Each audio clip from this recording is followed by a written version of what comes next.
Hi hello సౌజన్య సలన్ ఛానల్కి స్వాగతం అండి. ఈరోజు నేను పచ్చి పులుసు తయారు చేస్తున్నాను అనమాట.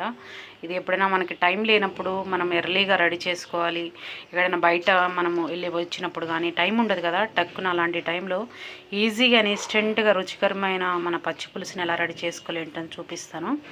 మనము అడవుడిగా ఉంటాం కదా, అలాంటి టైంలో చాలా మనకి బెస్ట్ రెసిపీ అనమాట ఇది. ఎండుమిరపకాయలు తీసుకున్నానండి, నేను 2 ఉల్లిగడ్డలు మీడియం సైజు తీసుకున్నాను. అలాగే చింతపండును కూడా నానబెట్టేసుకొని ఇలాగ పెట్టేసుకున్నానండి. ఇంత చింతపండుని తీసేసుకున్నాను, నానబెట్టేసాను. అది టైం అవుతుంది అనేసి ముందుగానే నానబెట్టేసాను అనమాట. ఇప్పుడు మనము ఎండుమిరపకాయలని కాల్చుకోవాలి, అది నేను చూపిస్తాను ఎలా చేసుకోలేంటినది. స్టవ్ మీద ఇలాగ ఒకటి స్టాండ్ లాంటిది పెట్టేసుకొని మన మిరపకాయలని ఇలా పేర్చుకుందామండి.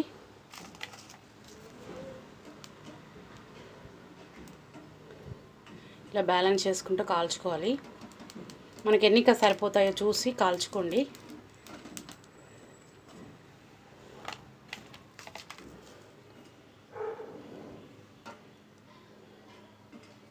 పడిపోతాయి, చూసి కాల్చుకోండి. ఎక్కువ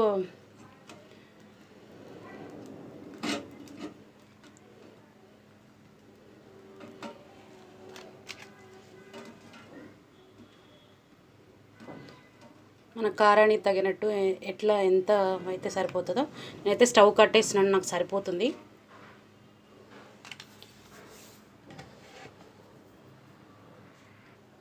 ఈ విధంగా మనకి ఉబ్బినట్టు రావాలండి మిరపకాయలు, అప్పుడు మనకి ప్రాపర్గా వస్తాయి. అలాగే అన్నీ కాల్చేసుకున్నాం కదా, ఇవి కాల్చుకునే అన్నీ మనం ఇప్పుడు ఏం చేద్దామంటే మన ప్రాసెస్ స్టార్ట్ చేద్దాము. ఇప్పుడు ఈ ఉల్లిగడ్డలు మనం 2 తీసుకున్నాం కదా, 2 ఉల్లిగడ్డలను తీసేసుకొని మనం మిరపకాయలు తొడాలు తీసేసి ఇందులోనే సన్నగా అని తుంచి వేసుకోవాలండి. మీరు చేతితో కలుపుకుంటారంటే ఓకే, కారము ఇది చేయగలము అనుకుంటే, లేదు అంటే మీరు ఒక చిన్న మిక్సీ జార్ తీసుకొని కూడా క్రష్ చేసుకోవచ్చు. కాకపోతే ఇలా చేస్తే టేస్ట్ వేరే బాగా రెట్టింపు వస్తుందండి, చాలా బాగుంటుంది. అలాగే అన్నీ వేసుకొని చూపిస్తాను మీకు. ఇప్పుడు మనము ఇవి అన్నీ తుంచి వేసుకున్నాం కదా, ఇప్పుడు మనకి కల్లుప్పు ఉంటే బాగా కలుస్తుందండి. కల్లుప్పు వేసుకోవాలి. కల్లుప్పు అయితే 1 స్పూన్ వేసాను నేను, చూసి మరి మీరు తగినట్టు వేసేసుకోండి. నేనైతే ఈ కరివేపాకును కూడా ఇలాగ తుంచి ఇందులోనే వేసేస్తున్నాను. కొత్తిమీర అయితే మనం ఫైనల్గా వేసేసుకుందాము. చింతపండు రసాన్ని కూడా కలిపేసి పక్కన పెట్టేసుకుందాము. ఇప్పుడైతే ఇవి బాగా మనం కలపాలన్నమాట. కలిపేసి దీనిలో నుంచి బాగా గుజ్జు రావాలన్నమాట. అప్పుడు మనకి అది బాగా టేస్టీగా తయారవుతుంది. ఉప్పు అంతా ఇదైపోవాలి, ఉల్లిపాయ, ఉప్పు, కారము అన్నీ కలిసేసి మనకి మంచిగా ఇది రావాలి. ఇలా పిసుకలేని వాళ్ళు మీరు ఒక రోల్ కానీ తీసుకొని దాంట్లో అయినా చేసేసుకోవచ్చు. కాకపోతే ఇలా చేయడం వల్ల చాలా టేస్ట్ వస్తుందండి. మా హస్బెండ్ ఈరోజు చేయమని అడిగారు, తనకి నచ్చిందంట. ఇంతకుముందు చేశాను, తనకి నచ్చింది. అయితే ఒకసారి చేయవా పచ్చి పులుసు అనేసి అడిగారు నాకు.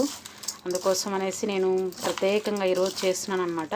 అలాగే మీకు కూడా యూజ్ అవుతుంది కదా, నేను ఎలా చేస్తాను ఏంటనేది మీకు కూడా యూజ్ అవుతుంది, వీడియో చేద్దామని అనుకున్నానండి. ఇలాగ కలుపుకోవాలి బాగా. దీంట్లో నుంచి గుజ్జు రావాలన్నమాట, గుజ్జు వచ్చేదాకా కలపాలన్నమాట అండి. ఇంకొక 5 మినిట్స్ దాకా దీన్ని కలుపుతూనే ఉండాలి, కొంచెం టైము. కానీ టేస్ట్కి మాత్రం అస్సలు అదిరిపోతుందండి. మనము టైం లేనప్పుడు ఈజీగా చేసేసుకోవచ్చు అన్నమాట. ఇదైతే కలిపి చూపిస్తాను నేను మీకు.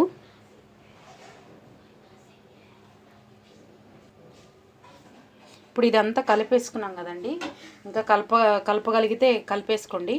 చింతపండు రసాన్ని కూడా ఇందులో వేసుకుంటున్నాను కలిపేసి. ఇప్పుడు నేను కొత్తిమీర కూడా వేసుకుంటున్నాను అండి.